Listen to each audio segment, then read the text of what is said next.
ಒಳ ಮೀಸಲಾತಿದು ನೇಮಕಾತಿ ವಿಚಾರದಲ್ಲಿ ನಿಮಗೆ 15%ಗೆ ಮೀಸಲಾತಿಯನ್ನು ಒಳ ಮೀಸಲಾತಿ ಅನ್ವಯಿಸಿ ಅಂತ ಆಗ್ರಹಿಸ್ತಾ ಇದ್ದಾರೆ ಸರ್. ನೋಡಿ, ಒಂದು ಅರ್ಥ ಮಾಡ್ಕೋಬೇಕು, ನಿನ್ನೆಯಿಂದ ಸ್ಟೇಟ್ಮೆಂಟ್ ನಾನು ನೋಡ್ತಾ ಇದ್ದೀನಿ. ಎಲ್ಲರೂ ಕೂಡ ಸೇರಿ ಒಂದು ಪ್ರಾಮಾಣಿಕ ಪ್ರಯತ್ನ ಮಾಡಿದ್ದೀವಿ. ನಮ್ಮ ಚಿತ್ರದುರ್ಗದಲ್ಲಿ ಸಮಾವೇಶ ಮಾಡಿದಾಗ ಇದನ್ನು ನಾವು ಘೋಷಣೆ ಮಾಡಿದ್ವಿ, ಮ್ಯಾನಿಫೆಸ್ಟೋನಲ್ಲಿ ಹಾಕಿದ್ವಿ. ಸರ್ಕಾರ ಬಂದ ಮೇಲೆ ಕೇಂದ್ರ ಸರ್ಕಾರಕ್ಕೆ ಮನವಿ ಮಾಡಿಕೊಂಡು ಇಂಟರ್ನಲ್ ರಿಸರ್ವೇಷನ್ ಬಗ್ಗೆ ತಾವು ಸ್ಪಷ್ಟವಾದಂಥ ನಮಗೆ ನಿರ್ದೇಶನ ನೀಡಿ ಅಂತ. ಅಷ್ಟರಲ್ಲಿ ಹೈಕೋರ್ಟು ಇಲ್ಲ, ನಿಮ್ಮ ಹತ್ರ ಎಂಪೆರಿಕಲ್ ಡೇಟಾ ಇದ್ದರೆ ಇಂಟರ್ನಲ್ ರಿಸರ್ವೇಷನು ಸ್ಟೇಟ್ ಗೌರ್ಮೆಂಟ್ ಜವಾಬ್ದಾರಿ ಅಂತ ಹೇಳಿದ್ರಿ. ನಮ್ಮ ಹತ್ರ ಎಂಪೆರಿಕಲ್ ಡೇಟಾ ಇರಲಿಲ್ಲ. ಎಕನಾಮಿಕ್ ಸರ್ವೆ ಸೆನ್ಸಸ್ ಮಾಡಿಸಿದಾಗ ಸ್ವಲ್ಪ ಎಂಪೆರಿಕಲ್ ಡೇಟಾ ಸಿಕ್ತು.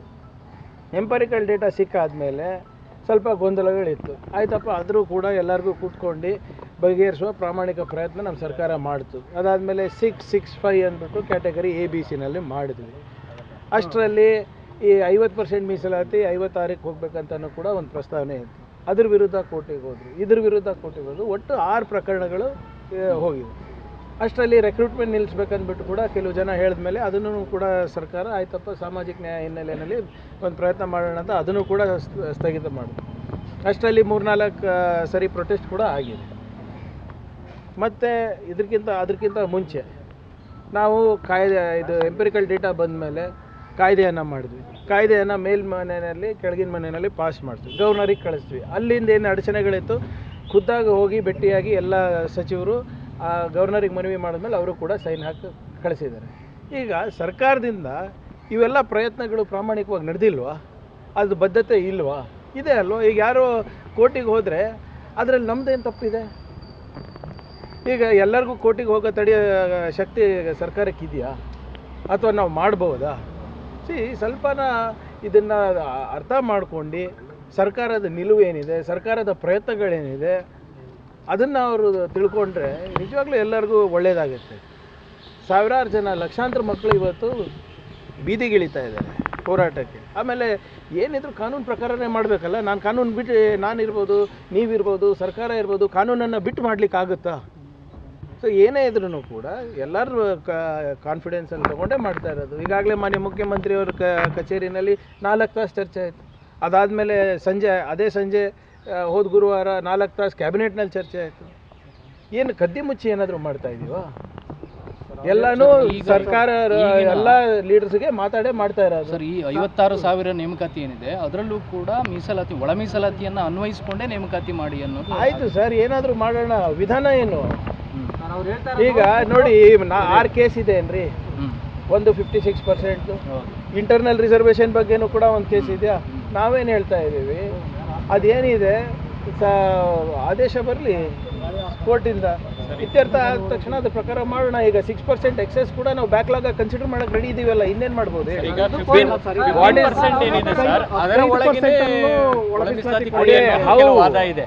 ಹೇಗೆ ಅಂತ ನೋಡಿ ಸರ್, ನಾವು ಭಾಳ ಸ್ಪಷ್ಟವಾಗಿದ್ದೀವಿ. ಇವರೆಲ್ಲರೂ ಸುಮ್ಮನೆ ಅಪಪ್ರಚಾರ ಮಾಡ್ಕೊಂಡು ಹೇಳ್ತಾ ಇದ್ದಾರೆ ಏನೋ ಒಳ ಮೀಸಲಾತಿದು ವಿರುದ್ಧ ಇದ್ದೀವಿ. ಹೇಗೆ ವಿರುದ್ಧ ಇದ್ದೀವಿ? ನಾವೇ ತಾನೇ ಕಾಯ್ದೆ ತಂದಿದ್ದು, ನಾವೇ ತಾನೇ ಕಾನೂನು ಮಾಡಿದ್ದು. BJP ಸರ್ಕಾರ ಮಾಡಿತೇನ್ರಿ? BJP ಸರ್ಕಾರ ಸದಾಶಿವ ಆಯೋಗ ತಿರಸ್ಕಾರ ಮಾಡ್ಕೊಂಡು ಕೂತಾಗ ಎಲ್ಲರೂ ಬಾಯಿ ಮುಚ್ಕೊಂಡು ಕೂತಿದ್ರು. ಅದಾದಮೇಲೆ ಮಾಧುಸ್ವಾಮಿ ವರದಿ ಬಂತು, ಮಾಧುಸ್ವಾಮಿ ಸಮಿತಿ ರಚನೆ ಆಯಿತು, ಅವ್ರ ವರದಿ ಬಂತು. ಅವಾಗೂ ಕೂಡ ಗೊಂದಲ ಆದಾಗ ಇವರೆಲ್ಲರೂ ಸುಮ್ಮನೆ ಇದ್ದು. ನಮ್ಮ ಸರ್ಕಾರ ಬಂದಾಗ ತಾನೇ ಇವೆಲ್ಲ ಆಗಿರೋದು, ಕಾಯ್ದೆ ಆಗಿರೋದು, ಮಾಡಿರೋದು. ಇದಕ್ಕಿಂತ ಹೆಚ್ಚು ಏನು ಮಾಡ್ಬೋದು? ಕಾನೂನಾತ್ಮಕವಾಗಿ, ಆಡಳಿತಾತ್ಮಕವಾಗಿ ಹೇಳಿದ್ರೆ ನಾವು ಮಾಡ್ಬೋದು. ಸುಮ್ಮನೆ ಕೂತ್ಕೊಂಡು ಇನ್ನು ಕಾನೂನಿನ ಗಂಟುಗಳು ಕಟ್ಕೊಂಡಿದ್ರೆ that is not administration. Sir, ಅವರ ಏನಂದ್ರೆ 56,000 ಹುದ್ದೆಯಲ್ಲಿ ನಮಗೇನು ರಿಸರ್ವೇಷನ್ ಸಿಗಲ್ಲ, 101 ಜಾತಿನ ಸೇರಿಸಿದ್ರೆ ನಮ್ಗೆ ಹೇಗೆ ಅಂತ ಅವರು ಆತಂಕ. ನೋಡಿ ಅದೇ ಈಗ ಸುಪ್ರೀಂ ಕೋರ್ಟ್ ಆದೇಶ ಏನಿದೆ ಎಂಪೆರಿಕಲ್ ಡೇಟಾ ಇದೆ. ಆ 15%ಗೆ ಎಂಪೆರಿಕಲ್ ಡೇಟಾ ಇದೆಯಾ ಅಂತ ಕೇಳಬೇಕಲ್ಲ ನಾವು. ಈಗ ಅದು 15 ವರ್ಷದ ಹಿಂದಿನ ಸೆನ್ಸಸ್. ಆವಾಗ ಅಂಕಿಅಂಶಗಳು ಏನಿತ್ತು, ಹೇಗಿತ್ತು ಅಂತ ಯಾರಿಗೂ ಗೊತ್ತಿಲ್ಲ. ಆವಾಗ ಈ ಫ್ಯಾಕ್ಟರನ್ನು, ಈ ಡೇಟಾ ಪಾಯಿಂಟನ್ನೇ ನಾವು ಕಲೆಕ್ಟ್ ಮಾಡ್ಕೊಂಡಿಲ್ಲ ಅಲ್ವಾ? ಸೊ ಆದ್ದರಿಂದ ಏನೇ ಇದ್ರೂ ಕೂಡ ಅವ್ರಿಗೆ ಎಲ್ಲರಿಗೂ ಮಾತಾಡಿಬಿಟ್ಟೆ ಈ ತೀರ್ಮಾನಕ್ಕೆ ಬಂದಿರೋದಲ್ಲ. ಕ್ಯಾಬಿನೆಟಿಗೆ ಸಬ್ಜೆಕ್ಟ್ ಹಾಗೆ ಬಂತ, ಕ್ಯಾಬಿನೆಟ್ನಲ್ಲಿ ಹಾಗೆ ಪಾಸ್ ಮಾಡಿದ್ವಾ? ನಾನು ಹೇಳ್ತಾ ಇದ್ದೀನಲ್ವ, CM ಕಚೇರಿನಲ್ಲಿ 4 ತಾಸು ಎಲ್ಲರೂ ಚರ್ಚೆ ಮಾಡಿದ್ದೀವಿ. ಅದಾದಮೇಲೆ ತಾನೇ ಗವರ್ನರ್ ಹತ್ರ ಹೋಗಿದ್ದು. ಗವರ್ನರ್ ಹತ್ರ ಹೋಗ್ಬಿಟ್ಟು ನಾವೇನು ಬಿಲ್ ತಡೆ ಹಿಡಿ ಅಂತ ಹೇಳಿದ್ವಾ? ದಯವಿಟ್ಟು ಸ್ವಾಮಿ ಸಿಗ್ನೇಚರ್ ಮಾಡಿಬಿಟ್ಟು ಕೊಡಿ, ನಮ್ಮ ಕಷ್ಟ ಆಗ್ತಾಯಿದೆ ಅಂತ ಹೇಳಿದ್ಮೇಲೆ ತಾನೇ ಅವರು ಸೈನ್ ಮಾಡಿರೋದು. ಟೆಲ್ ಮಿ, ನಮ್ಮ ಬದ್ಧತೆಗೆ ಹೇಗೆ ಪ್ರಶ್ನೆ ಮಾಡ್ತಾ ಇದ್ದಾರೆ ಯಾರನ್ನ? How that is my only question. ತೊಡಕಿದೆ ಅನ್ನೋದು ಪ್ರಶ್ನೆ ಇದೆ. ನೋಡಿದ್ರೆ ಅದೇ ಕೇಳ್ತಾ ಇರೋದಲ್ಲ. ಈಗ ಕಾನೂನು ಈಗ already everything is challenge. 6 case ಇದೆ ಸ್ವಾಮಿ, 6 ರಿಟ್ ಪೆಟಿಷನ್ಸ್ ಇದೆ. ಅದನ್ನು ಒಂದಕ್ಕೊಂದು ನೀವು ಹೊತ್ಕೊಂಡು ಹೋದರೆ ನಮ್ಮ ಮಕ್ಕಳ ಭವಿಷ್ಯ ಹೇಗೆ ಕಟ್ಟೋದು ನಾವು? ಬರೀ ಒಂದು ಸಮಾಜದಲ್ಲ, ಎಲ್ಲರದ್ದು ಜವಾಬ್ದಾರಿ ಅಲ್ಲ ನಮ್ಮದು.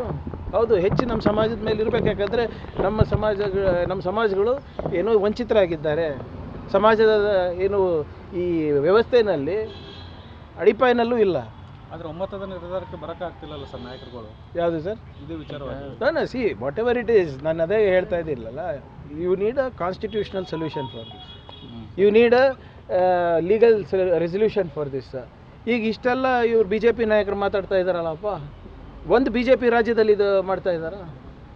ಒಂದು ಬಿ ಜೆ ಪಿ ರಾಜ್ಯದಲ್ಲಿ ಇವ್ರು ಕೊಂಡಾಡ್ತಾರಲ್ಲಪ್ಪ. ಇವ್ರು ಹೇಳ್ತಾರಲ್ಲ ಇಡೀ ಭಾರತದಲ್ಲಿ ಬರೀ 2 ರಾಜ್ಯದಲ್ಲಿ ಮಾತ್ರ ಕಾಂಗ್ರೆಸ್ಸು, 3 ರಾಜ್ಯದಲ್ಲಿ ಮಾತ್ರ ಕಾಂಗ್ರೆಸ್ಸು, ಮಿಕ್ಕಿದೆಲ್ಲ ಕಡೆ ಬಿ ಜೆ ಪಿ ಇದೀವಿ ಅಂತ ಎದೆ ತಟ್ಟು ಹೇಳ್ತಾರಲ್ಲ. ಯಾವ ಬಿ ಜೆ ಪಿ ರಾಜ್ಯದಲ್ಲಿ ಮಾಡಿದ್ದಾರೆ? SCP TSP ಹಣ ಮೀಸಲಿಟ್ಟಿದ್ದಾರ ಅವರ ಜನಸಂಖ್ಯೆಗೆ ಅನುಗುಣವಾಗಿ? ಒಂದು ರಾಜ್ಯದಲ್ಲಿ ತೋರಿಸ್ಬಿಡಿ ಬಿ ಜೆ ಪಿ ರಾಜ್ಯದಲ್ಲಿ ಇಂಟರ್ನಲ್ ರಿಸರ್ವೇಷನ್ ಅದು ಮಾಡಿದಾರ ಅಲ್ಲಿ ಯಾಕೆ ಆಗ್ತಾ ಇಲ್ಲ ಈ ಸಮಸ್ಯೆಗಳು? ಸರ್, ಈಗ ರಾಜ್ಯದ ನಾಯಕತ್ವ ನಿರೀಕ್ಷೆಯಲ್ಲಿರೋ ದಲಿತ ಸಮುದಾಯಕ್ಕೆ ಈ ಇದು ಒಳ ಮೀಸಲಾತಿ ಜಟಾಪಟಿ ಹಿನ್ನಡೆ ತರಲ್ವಾ ಸರ್? ನೋಡಿ, ಇದಕ್ಕೆ ಏನು ಸಮಸ್ಯೆ ಇಲ್ಲ. ದಲಿತ ನಾಯಕತ್ವಕ್ಕೆ ಯಾವುದೇ ರೀತಿಯಾದಂಥ ಹಿನ್ನಡೆ ಇಲ್ಲ. ನಮ್ಮ ಲೀಡರ್ ಪರಮೇಶ್ವರ್ ಅವರು ಇದ್ದಾರೆ, ಮುನಿಯಪ್ಪ ಸಾಹೇಬರು ಇದ್ದಾರೆ, ಮಹದೇವಪ್ಪ ಸಾಹೇಬರು ಇದ್ದಾರೆ. ನೀವು ನಂಗೆ ನಾಯಕರಾಗಿ ಒಪ್ಕೊಂಡಂಗಿದ್ರೆ ನಾನು ರೆಡಿ ಇದ್ದೀನಿ.